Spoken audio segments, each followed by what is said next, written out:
भाई बहनों को जय मसीह की। आप सब कैसे हैं? मेरा विश्वास है कि आप सब बहुत अच्छे हैं प्रभु यीशु मसीह के नाम से। तो आइए हम परमेश्वर से पहले प्रार्थना करते हैं। धन्यवाद सर्वशक्तिमान परमेश्वर पिताजी, प्रभु यीशु मसीह के नाम से हम आपको धन्यवाद करते हैं और सारी आदर महिमा आपको देते हैं प्रभु यीशु मसीह के नाम से, जो इस सुंदर सी पल और घड़ी के लिए आपने हमें चुना, अपने धर्म दाहिने हाथ से हमारी रक्षा और सुरक्षा किया। हम आपको धन्यवाद करते हैं पिता परमेश्वर। और ये हमारे पिता, आज इस सुंदर से पल और घड़ी में पिता परमेश्वर, जो भी परमेश्वर पिता मैं आपके वचन को सुनूं परमेश्वर पिता, ये वचन मेरे जीवन में कार्य करने पाए, 100 गुना फलों को ले आए और कोई चोर दुष्ट गंदी आत्मा न चुराने पाए, न भरमाने पाए। यीशु मसीह के सामर्थी नाम में हम मांगते हैं आपकी महिमा के लिए, आपकी दया को, आपकी इच्छा को पिता। धन्यवाद, आमीन। तो आइए चलते हैं। देखो, सबसे पहले इंसान को आज जरूरत क्या है? छुटकारे की। तो यहाँ सब मनुष्य चाहते हैं, हर एक बेटी बेटा चाहता कि हम छुटकारा पाएं, हम हर एक बीमारी, हर एक भव बाधा से हम छुटकारा पाएं। तो सबसे पहले हमको करना क्या है कि अगर हमको संपूर्ण छुटकारा चाहिए तो रात को अपने बस में करना है और नाइट को अपने काबू में करना है। ये नहीं कि हम खाए पिए और संसार के जैसे सब बेटी बेटा सोते हैं उसी प्रकार से हम भी सो जाएं, कोई बात नहीं। हाँ, प्रभु तो हाँ परमेश्वर हमें देखता, हमें देगा नहीं, ऐसा नहीं है। अगर आपको संपूर्ण छुटकारा चाहिए तो परमेश्वर के साथ आपको समय बिताना ही है। आमीन। तो उत्पत्ति 26:24 में लिखा है, और उसी दिन यहोवा ने रात को दर्शन देकर कहा, मैं तेरे पिता इब्राहिम का परमेश्वर हूँ, मत डर, क्योंकि मैं तेरे संग हूँ और अपने दास इब्राहिम के कारण तुझे मैं आशीष दूंगा और तेरे वंश को बढ़ाऊंगा। तो परमेश्वर ने जब अपने दास को दर्शन दिया तब उसने कहा कि मत घबरा, मत भयभीत हो। जो तेरे पिता ने, इब्राहिम ने कार्य किए, जो मेरे वचनों को उसने माना और उस पर चला, तो उसने कहा ना, मैं तेरे वंश को भी आगे बढ़ाऊंगा। हाँ, तेरे वंश पृथ्वी के अधिकारी होंगे। तो उस इब्राहिम के कार्य करने से, इब्राहिम के जो वचन पे उसने चला और दृढ़ता से वचन को पकड़ के रखा, मजबूती से, तो उसके कारण परमेश्वर बोल रहे हैं कि मत डर, मैं तेरे साथ हूं। जैसे मैं इब्राहिम के अंग और संग था, वैसे मैं तेरे अंग और संग भी रहूंगा और अपने दास इब्राहिम के कारण मैं तुझे आशीष दूंगा। जो उसने मुझ पे विश्वास किया, मुझ पे प्रेम किया, उसने मुझे खुश किया, प्रसन्न किया, वो मेरे हर एक बातों को माना। तब यहाँ पे परमेश्वर ने क्या, कब दर्शन दिया? रात को। आप लोग सुनते जाना, आगे लिखा है दानियेल 2:18 और 19 में। दानियेल 2:18 और 19 में वचन में लिखा है, परमेश्वर ने कहा, इस भेद के विषय में स्वर्ग के परमेश्वर की दया के लिए यह कह कर प्रार्थना करो कि बाबुल और सब पंडितों के संग दानियेल और उसके सभी भी नाश न किए जाएं। तब वह भेद दानियेल को रात के समय दर्शन के द्वारा प्रकट किया गया। परमेश्वर ने बताया कि सबको नाश न किया जाए। और इस बात को पता कब चली? दानियेल को कब पता चला? जब दानियेल को ये बात परमेश्वर बोलना चाहते थे, बताना चाहते थे, तो कब बताए? परमेश्वर ने दानियेल को रात में दर्शन देकर, सपनों में आकर दर्शन देकर परमेश्वर ने बताया और दानियेल ने स्वर्ग के परमेश्वर का यह कहकर धन्यवाद किया। तो परमेश्वर ने दानियेल को कब दर्शन दिए, कब उसको बताया तुझे ये करना है, नहीं करना, तेरे जीवन में इस चीज से छुटकारा कब होगा? परमेश्वर ने कहा, मैं दानियेल को रात में दर्शन दिया। रात में, यहाँ लिखा है कि परमेश्वर ने दर्शन दिया। कब दिया? रात को। अभी हमने क्या पढ़ा था कि जब इब्राहिम के बेटे से परमेश्वर ने कहा कि मैं तुझे इब्राहिम के कारण क्या आशीष दूंगा, मैं तुझे, तेरे वंश को आगे बढ़ाऊंगा। अगला वचन है हमारा, वहां भी रात की बात है और यहां भी रात की एक बात है। आगे लिखा है भजन संहिता 17 के वचन नंबर 3 में, तूने मेरे हृदय को जांचा है, तू रात को मेरी देखभाल कि तूने मुझको परखा है, कुछ भी खोटापन नहीं पाया। मैंने ठान लिया कि मेरा मुंह से अपराध की बात नहीं निकलेगी। जब परमेश्वर ने कब जांचा दाऊद को कब जांचा? रात को, जब दाऊद सो रहे थे, तब रात को प्रार्थना कर रहे थे, परमेश्वर से बातें कर रहे थे, तब परमेश्वर ने दाऊद को जांचा, उसके हृदय को जांचा कि इसके मन हृदय में है क्या। आज हम लोग 1-2 महीने, 1 साल, 2 साल परमेश्वर के सभा में जाते हैं तो हम अपने आप को बहुत बड़े ज्ञानी समझते हैं, बुद्धिमान समझते हैं कि हमको सब वचन आने लगा और हम समझने लगे। ऐसा कुछ नहीं है, क्योंकि भविष्यद्वक्ता देखो, अब्राहम 99 साल का था, फिर भी परमेश्वर ने उसे कहा, अब्राहम तू मेरी उपस्थिति में चलता जा और सिद्ध होता जा। अब्राहम ने कुछ नहीं कहा और परमेश्वर के वचन को सुना। वो तो बोल सकता था कि पिता मैं अभी तक 99 साल का हो गया हूं, मैं इतने साल का हो गया और फिर भी आप मुझे बोल रहे हो कि तुम मेरी उपस्थिति में चलते जाओ और शुद्ध होते जाओ। तब परमेश्वर से उसने कोई बात नहीं किया, उसने परमेश्वर के वचन को फॉलो किया, उसने परमेश्वर के वचन को पकड़ा कि जरूर मुझ में वो अभी गलतियां, वो कमियां हैं जो परमेश्वर मुझे इस काम के लिए बोल रहा है।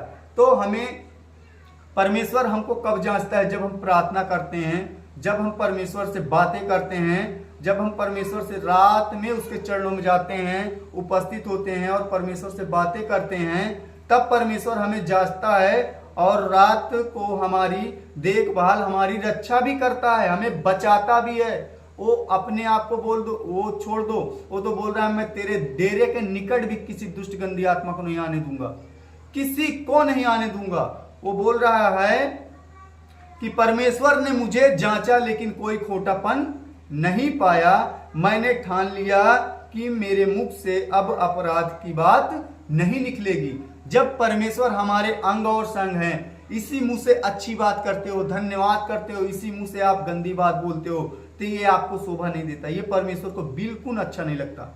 संसार के लोग को तो हंसी मजाक अच्छा लगता है, वो कुछ भी बोल देते हैं, लेकिन परमेश्वर को हंसी मजाक भी अच्छा नहीं लगता, क्योंकि जो तुम्हारे निमित्त परमेश्वर ने दूतों को आज्ञा दिया है, उनको तुम हंसी में बोल रहे हो या मजाक में बोल रहे हो, नहीं, तुम जो बोलोगे वो करेंगे। आप अपने मुंह से अच्छी बात भी बोलते हो और गंदी बात भी बोलते हो, तो ऐसे नहीं करना। क्यों? जैसे दाऊद बोल रहा है कि परमेश्वर ने मुझे जांचा, कब जांचा? रात को जांचा, लेकिन मुझ में, मेरे भीतर कोई खोटापन नहीं पाया। और यहां लिखा है कि मैंने अब ठान लिया, दाऊद कहता है मैं अब ठान लिया हूं कि अब मेरे मुंह से कोई गंदी बात, कोई अशुद्ध बात नहीं निकलेगी, प्रभु यीशु मसीह के नाम से। आगे लिखा क्या है कि देखो, प्रेरितों के काम 18 के वचन नंबर 9 में, प्रेरितों के काम 18 वचन नंबर 9 में, और प्रभु ने रात को दर्शन के द्वारा पौलुस से कहा, मत डर, वरन कहे जा और चुपचाप रहो। पौलुस से कहा, जो तू घबरा मत, जो तुझ पे सतावा रहा है, जो तुझ पे लोग चढ़ाई कर रहे हैं, उससे तू मत डर, उनको देख के तू मत डर, मत भयभीत हो। हाँ, परमेश्वर ने भी कहा कि मत डर, मत भयभूत, क्योंकि मैं तेरे अंग और संग हूं।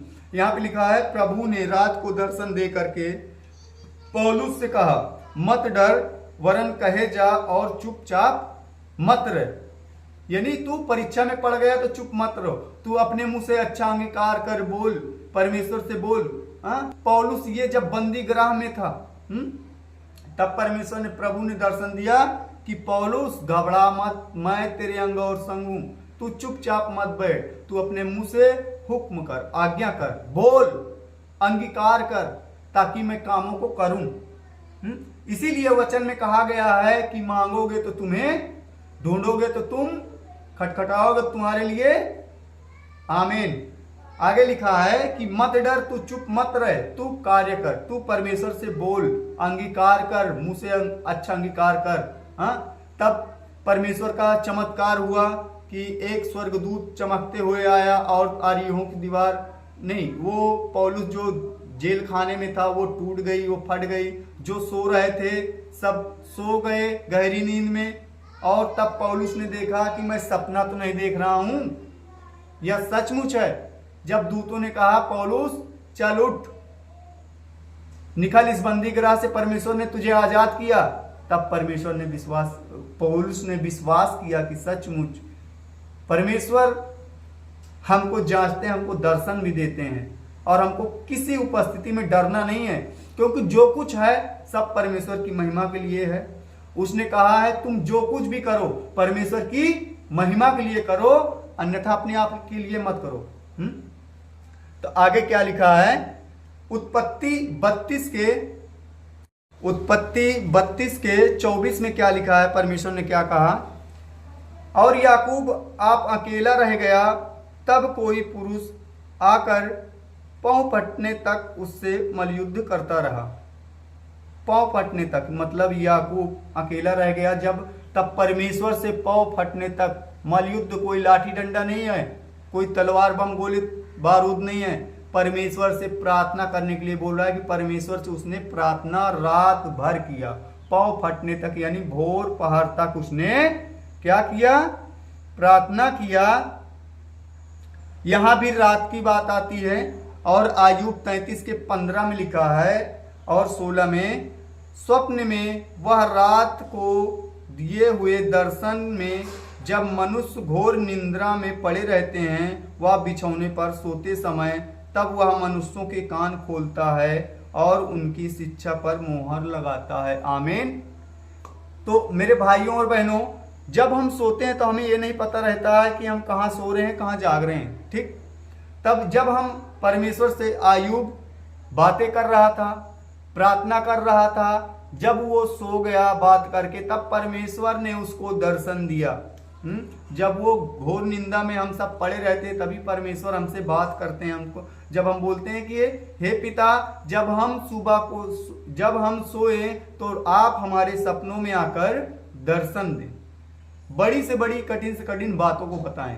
जब परमेश्वर से ये हम कहे कि उसके बलवंत हाथों में सौंप को सोते हैं, तब परमेश्वर हमसे बातें करते हैं। और यहाँ पे आयुब के साथ भी ऐसे ही हुआ कि जब वो घोर निंदा में पड़े रहते थे, तब परमेश्वर ने आकर उनको क्या, सोते समय दर्शन दिया और मनुष्यों के कान खोलता है और उसकी शिक्षा पर वो मोहर लगाता है। परमेश्वर हमें जांचता है, हमें परखता है, फिर हमको आगे कुछ मिलता है। देखो, अगर हम काम नहीं करेंगे तो हम फल कहां से पाएंगे। सबसे पहले अगर हमको फल लाना है तो हमको काम भी, मेहनत भी करनी है। अगर हम परमेश्वर के सम्मुख हर पल हर घड़ी उसके वचन को मानते हैं, उसके भय पर चलते हैं, तो परमेश्वर कहते हैं कि मत डर मत भयभीत हो, मैं तेरे अंग और संग हूं, प्रभु यीशु मसीह के नाम से। तब परमेश्वर की शिक्षा, जो हम क्या कर रहे हैं क्या नहीं कर रहे हैं, हम कितने बड़े विश्वासी हैं, बहुत बड़े या राई के दाने के बराबर, तब वो हमको जांचता और हमारे ऊपर मोहर लगाता है कि हाँ सचमुच ये कार्य करने लायक है, इसको और काम मैं दे रहा हूं। परमेश्वर तुमको और आगे बढ़ाएगा और काम देगा और आप आगे बढ़ोगे, मजबूत होते चले जाओगे प्रभु यीशु मसीह के नाम से। जिसकी रात जिसके काबू में है, समझ लो कि वो जय की ओर है, और जो जिसकी रात उसके काबू में नहीं है तो दूसरे के काबू में है। समझ रहे हो दूसरे का मतलब? हाँ, तो ये बात को आप समझना कि यहां पे जितनी भी बातें हुई, रात रात रात परमेश्वर ने कब दर्शन दिया, रात को कब भेद की बातें बताया, रात को कब जांचा, रात को वो एक एक पहर हमारी रक्षा और सुरक्षा करता है, वो हमें जांचता और परखता है प्रभु यीशु मसीह के नाम से। आगे लिखा है लूका 6 के 12 में, देखिए यहां पे परमेश्वर के प्रिय पुत्र हमारे प्रभु यीशु मसीह, जब उनको 12 चेला चुनना था तो उन्होंने क्या किया। लूका 6 के 12 और 13 में लिखा है, आप इस पाठ को पूरा भी पढ़ सकते हैं। यहां पे लिखा है, और उन दिनों में वह पहाड़ पर प्रार्थना करने को निकला और परमेश्वर से प्रार्थना करने में सारी रात बिताई। क्या बिताई? सारी रात बिताई। डैनियल ने क्या किया, आयुब ने क्या किया, दाऊद ने क्या किया, रात रात रात। पौलुस ने क्या किया, रात। भविष्यद्वक्ताओं को पता है कि अगर हम रात हमारे काबू में नहीं है। अगर हम परमेश्वर से रात में बातें नहीं कर पा रहे हैं तो फिर हम छुटकारा नहीं पा रहे हैं।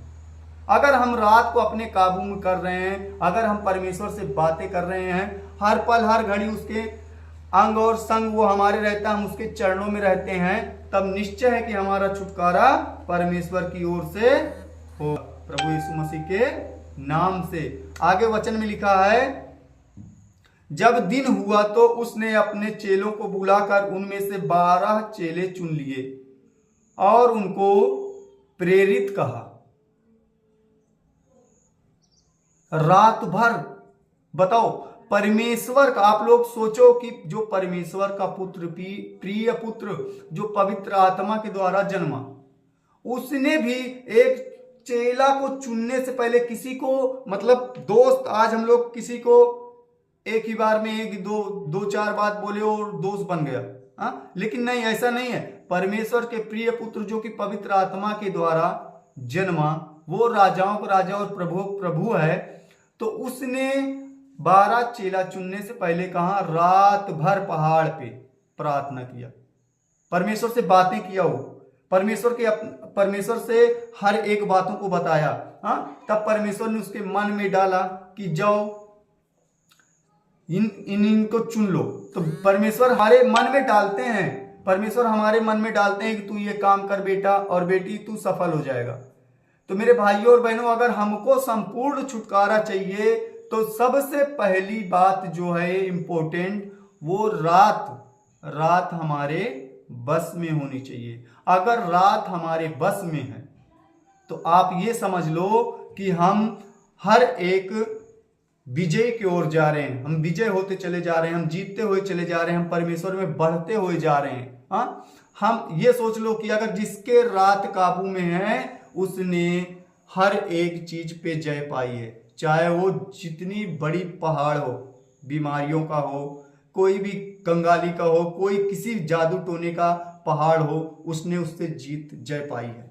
परमेश्वर ने उसको जिताया है। परमेश्वर उसके अंग और संग रह के उसकी अगुवाई करता है, उसके अगुवाई करके उसके हर एक कठिन रास्ते को सरल करता है प्रभु यीशु मसीह के नाम से। तो मेरे भाइयों और बहनों, आज का वचन इतना ही है। प्रभु यीशु मसीह के नाम से आप सब लोग मेरे साथ बोलें, धन्यवाद सर्वशक्तिमान परमेश्वर पिताजी। प्रभु यीशु मसीह के नाम से हम आपको धन्यवाद करते हैं पिता। आज इस सुंदर सी परमेश्वर पल घड़ी समय में पिता, जो भी मैंने आपकी उपस्थिति में वचन को सुना पिता, ये वचन मेरे हृदय रूपी पटिया में अधिकाय से बसने पाए और कोई चोर दुष्ट गंदी आत्मा न चुराने पाए, न भरमाने पाए। यीशु मसीह के सामर्थी नाम में हम मांगते हैं, आपकी महिमा के लिए, आपकी दया को, आपकी इच्छा पिता। धन्यवाद धन्यवाद धन्यवाद। आमीन आमीन आमीन।